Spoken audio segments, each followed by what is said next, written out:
So as a kid, I always watched videos of fire trucks growing up, and I had Legos, so I always would build fire trucks and stuff. Tradition within the fire department, within the fire service, is very important. I think you don't know where you're going until you know where you've been.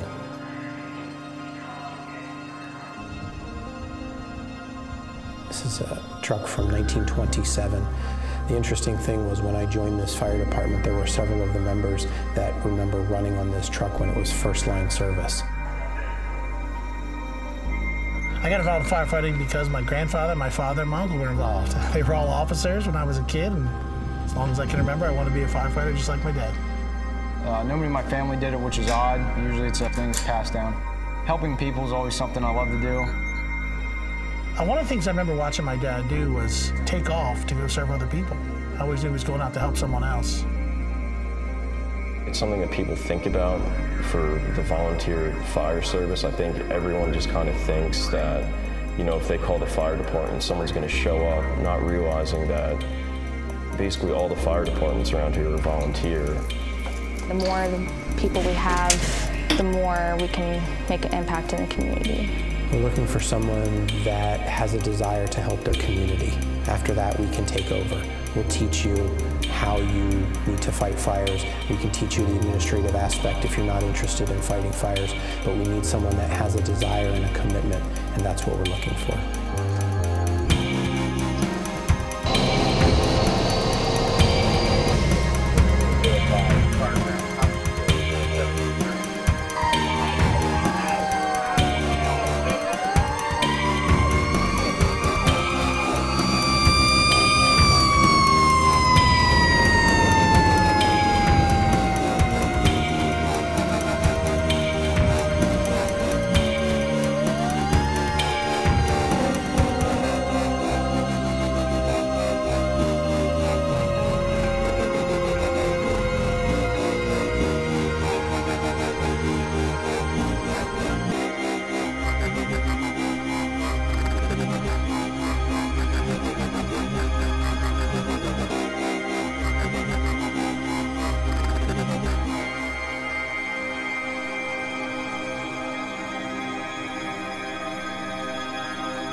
I started when I was 15, and I was looking to do my Eagle Scout service project, and he said, hey, we need somebody to paint the fire company. So I came over, spent about a week here.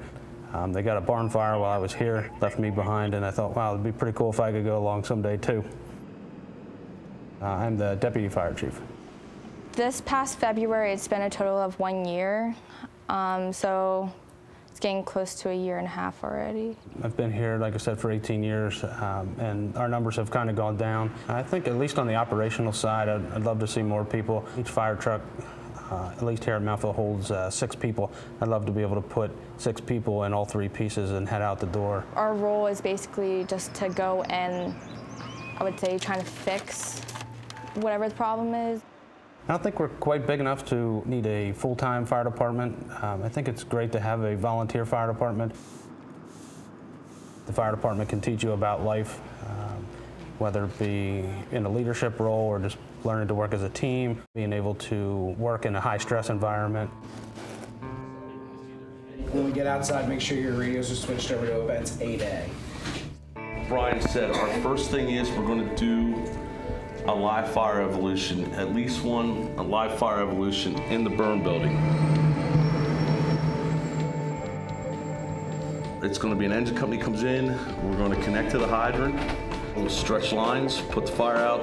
The truck will also be responding in.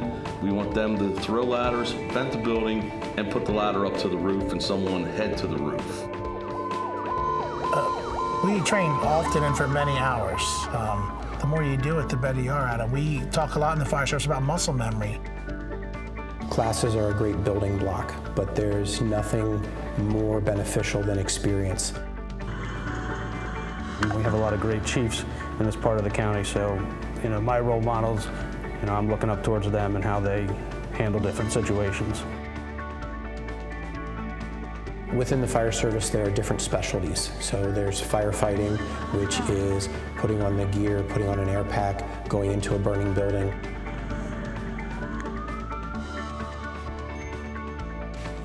Within that discipline, there's engine company work, which is the actual handling of the hose.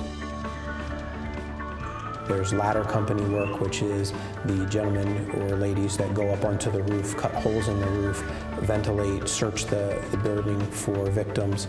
But then there's also rescue, and there's many, many different disciplines of rescue.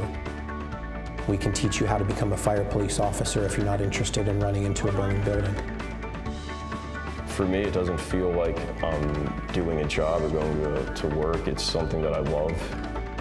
The time that I personally commit to our fire company is a pleasure. You know, it doesn't ever feel like a commitment. We all have each other's backs. If you ask for help, they'll give you the help. The members who have been doing it for years and years are very, very good at mentoring the newer people in the department. Because I'm not going to be able to do this forever. You're going to need to take over at some point.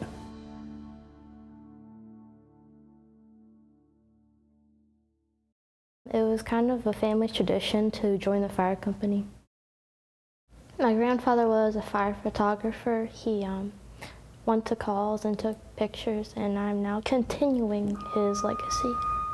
I would say like one of my best photos was actually last week at a working vehicle fire where we caught an explosion. Monday night I had a vehicle fire. That was my first fire. The chief and I went in the Tahoe. We arrived on scene. We found it fully involved, and I just got out, started taking photos, and that was that. I was on the line and I put out the fire. The first couple of months I just did in-house trainings, and then afterwards I started my fire academy classes, and after that I became a senior firefighter.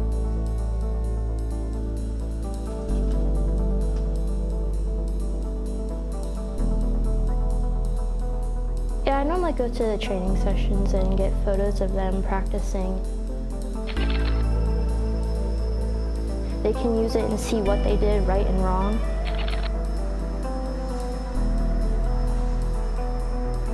You don't really think about what you're doing when you're doing it. You just focus on fighting the fire. There's been countless times where lieutenants or just other firefighters, when I was brand new, would come up and teach me. They're fantastic.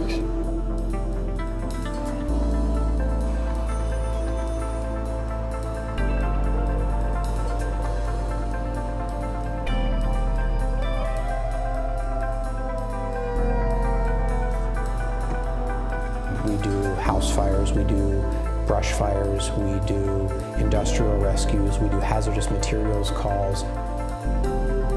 There's a lot of excitement and a lot of different calls that are out there. No two calls are the same. I think people would be surprised at how this grows on you. There's camaraderie. The people that are here literally are willing to risk their life for you. And that you develop a very close friendship with someone who's willing to do so. We need people not necessarily that are going to spend their entire lives here, but who understand that when they sign up to be a volunteer firefighter, that they're really signing an agreement with the community saying, hey, you know what, I'm going to be here, I have a job to do, and I'm going to do that. You can get 0 calls, you can get 1 call, you can get 5 or 6 calls in one day. I mean, it's kind of like you never know. It's expect the unexpected.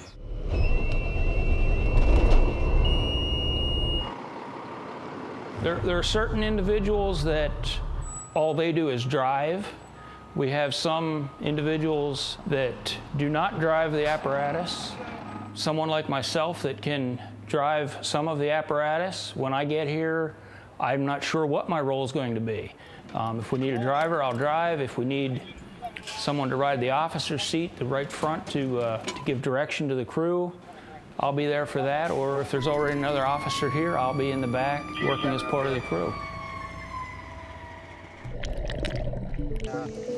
It has everything involved in it. So there's physical activity for people who do sports and are really active. There's that element of it. So we're always at the gym or training, outside sweating it out. So moving from my hometown to here, I was looking for something to do outside of college. And they have a live-in program, so I get to live here and run calls, do what I love. We have 12 rooms and then a bunk room. In exchange for running calls, you get to live here for free. It's helped me tremendously with affording to go to college and allowing me to get a degree while doing what I love.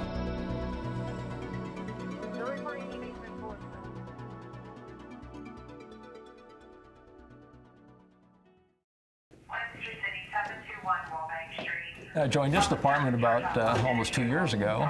Certainly not as an active firefighter at my age, but I can contribute at other levels, administrative or whatever tasks they thought I could do.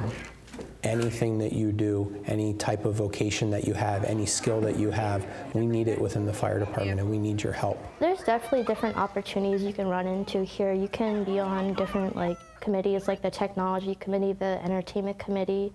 You can help out with our fundraisers. I usually come by 3 days a week and spend a couple hours, and I time my visits to when the mail shows up. You have to go through the bills, you have to assign the correct accounting number to them, and then put them in a bin so that the accounting firm can pick them up. But without those kinds of activities, you wouldn't have the firefighting activities, which is the focus of the whole thing. So we see a lot of vehicle accidents, some of them with people trapped, some of them not. So before I became the assistant chief, I was the captain on the rescue that East Petersburg runs, a heavy rescue. Rescue is more of a thinking man's game as opposed to a doing man's game. Rescue to me is almost like a chess match, and I enjoy that mental chess match.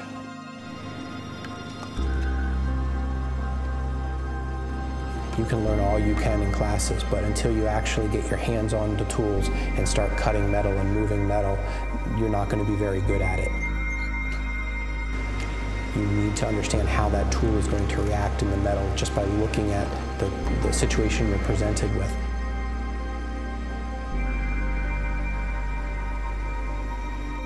Every time our bells go off, that we're going out to help someone else.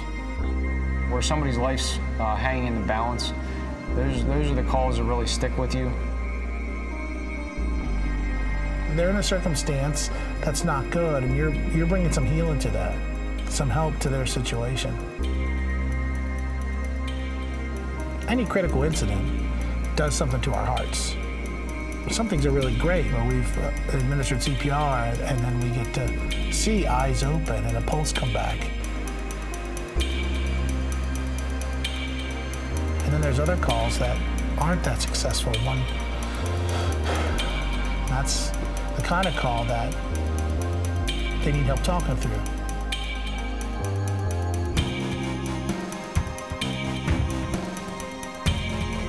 Almost every day we go out the door and we impact people. Most calls, someone is experiencing an emergency. So whether it's something like a cardiac arrest or a fire where a family's watching their home burn down, they're all significant to those involved. Seeing people at their worst time, getting the training, the experience to be able to help people, that's something that's awesome too. It's not you, it's a team. It's something to really be a part of. It really is. We do it, I'm just going to speak for all of us, we do it because we love it. You know, we love it because there are people in need, and each one of us here at least has decided that it's something that's close to our hearts, serving someone who needs our help.